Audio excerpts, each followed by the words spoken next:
So you have to summarize each paper first, and then once you have 200 word summary for 10 papers, then you have to juggle with your summary and try to make an essay. So one essay for all the papers, right? All together, you have to integrate all the stories in 10 paper and make a story, right? And of course, that story should be in line with your research question. So by reading your literature review, we can know what is the consensus and what is the key issue or what are the debates in the literature. And then we can guess how your paper will make contribution to the literature. Right? Is it okay? Any question? Yes?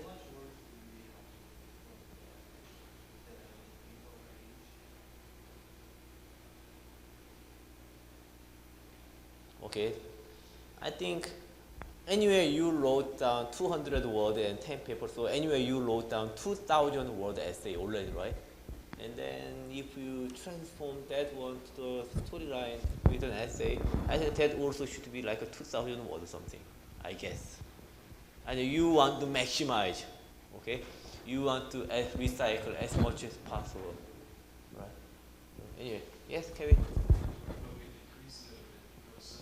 Yes, I know. Yes. Because they are redundant.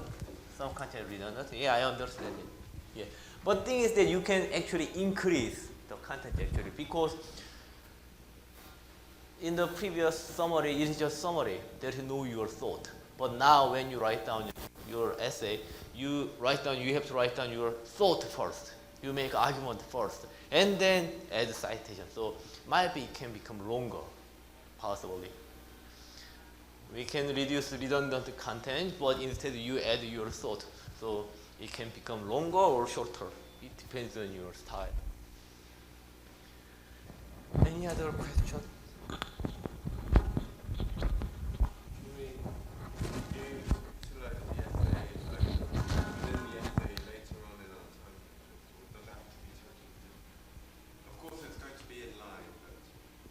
Yeah, so so anyway, there is two homework, right? Summary, essay. It doesn't matter whether you submit it one file or two separate files. It is up to you. By the way, I think one file is better. That is, I can handle it better, right? So please make it one file. My question was that we have to hand in our term papers at the end of this term. The term paper, the big Yes. that we're doing. Yeah, this is our final objective. Can we use this essay, the contents of this essay, in the term paper later? Yes, that's the whole purpose of doing this. Yeah. I'm giving you this homework in order to make your life easier at the end of the semester.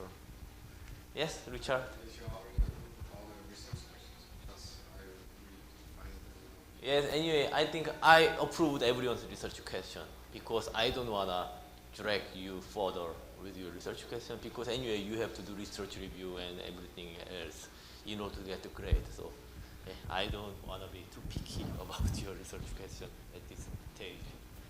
Any other question?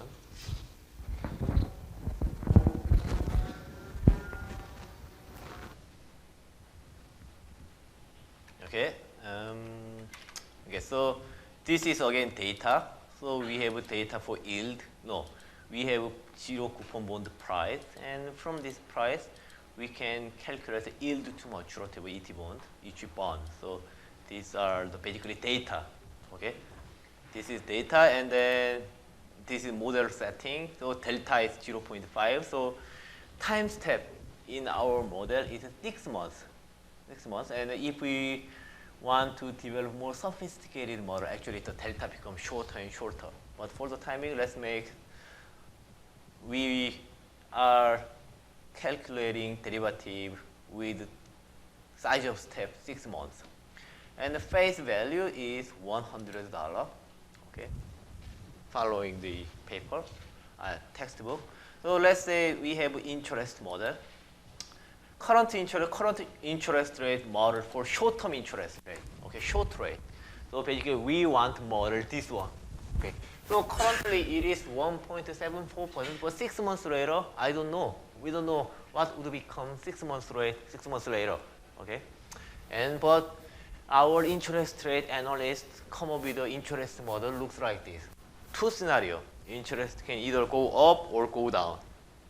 Okay, if interest go up, it becomes 3.39%. If interest rate go down, it becomes 0.95%. So there are two scenarios. Okay.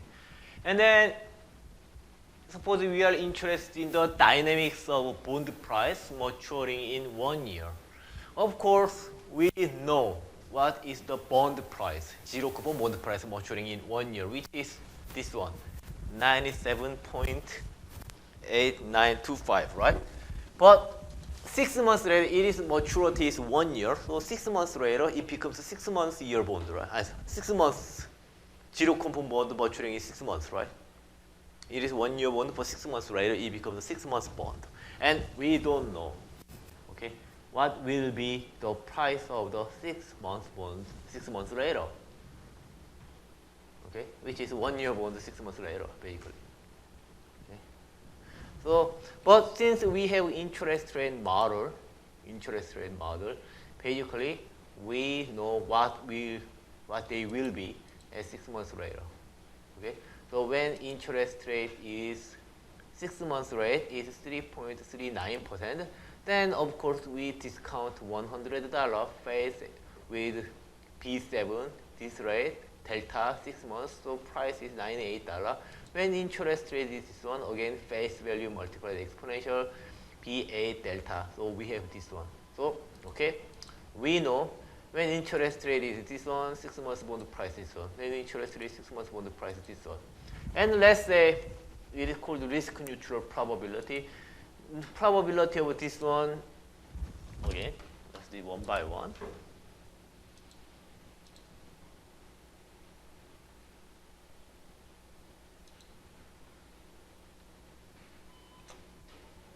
One by one. So initial guess is that, let's say, probability of interest go up, go down is half and half the same. In that case, since interest rate this one, bond price this one, interest this one, bond price this one, so expected bond price in 6 months is this one and this one, right? So expected value is 1.5 multiplied by this one, 1.5 multiplied by this one, right? And then since 6 months rate is 1.74%, so by discounting it, right? This one multiplied this one multiplied this one, this one multiplied this one. So expected value, and then we discount expected value, then we end up with $98. Okay, until now you don't have a question, right? It's a reviewing last Wednesday class. But then this price and this price is different. So it means there is something wrong with risk neutral probability or either interest rate tree. In this setting, let's change risk neutral probability, this probability, to match model bond price and real bond price. In other interest rate model, actually we change this one. We just assume risk neutral probability is 0.5%.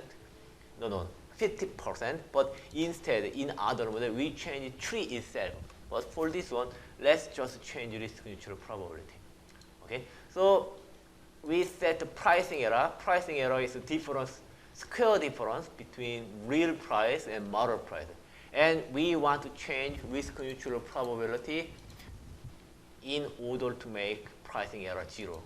And it is 1 minus this one. Okay, then one easy way is we can use optimizer, data, and solver. And in the solver, our target is pricing error. And then we want to minimize the pricing error. And then we want to change this probability. And then by running the model, okay, we got the answer. So risk neutral probability is 0.64488, something like this. Okay. Therefore, now we have a consistent model. Okay. 1 year bond price, model price is exactly the same to our data. Done. So we are getting. We get the risk neutral probability. Actually, actually let's write down risk neutral probability here. Probabilities. So risk neutral probability go up is let's change this one. So is there any way? Yes. Change this one so that actually I want to delete this one.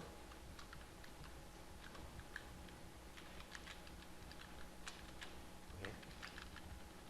To make it consistent. The changes. So risk neutral probability is 0.5. Our initial guess was 0.5, and this one is this one multiplied by this one plus this one B13 multiplied by 1 minus this risk neutral probability, and it is expectation, and I want to discount it back with exp minus this one multiplied by delta. Okay, then there is a difference. So what we do is solve up. Now target is this one. Target is this one. Okay, we're gonna change this one, and then done. Okay, done. Error and risk neutral probability. This one. Okay, this is what we did last week. No, 2 days ago. So let's make it consistent.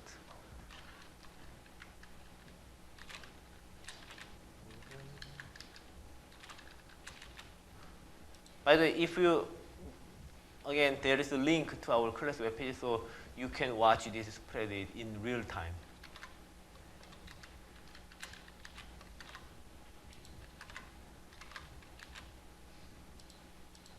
Okay, so this one multiplied by this one plus 1 minus this one multiplied by this one.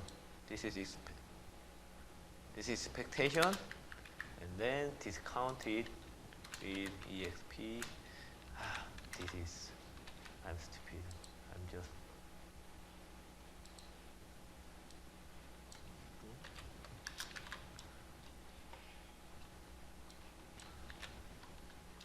Okay.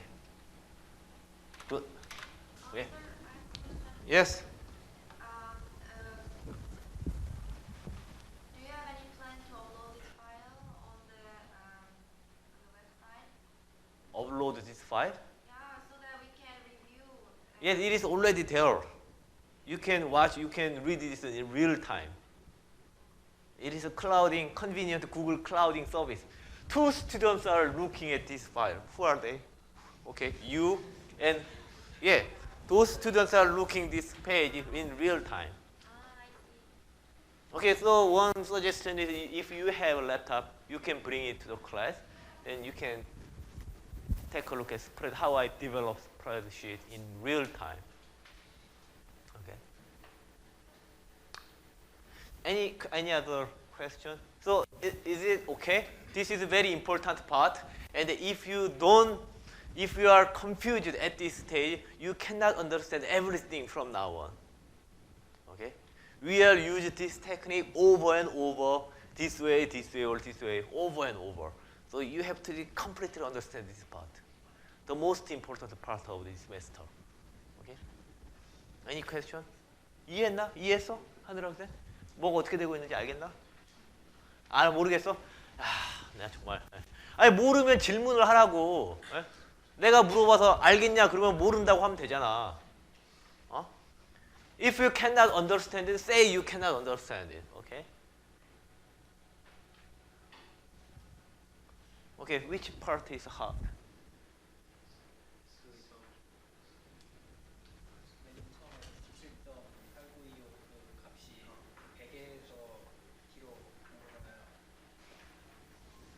Yes?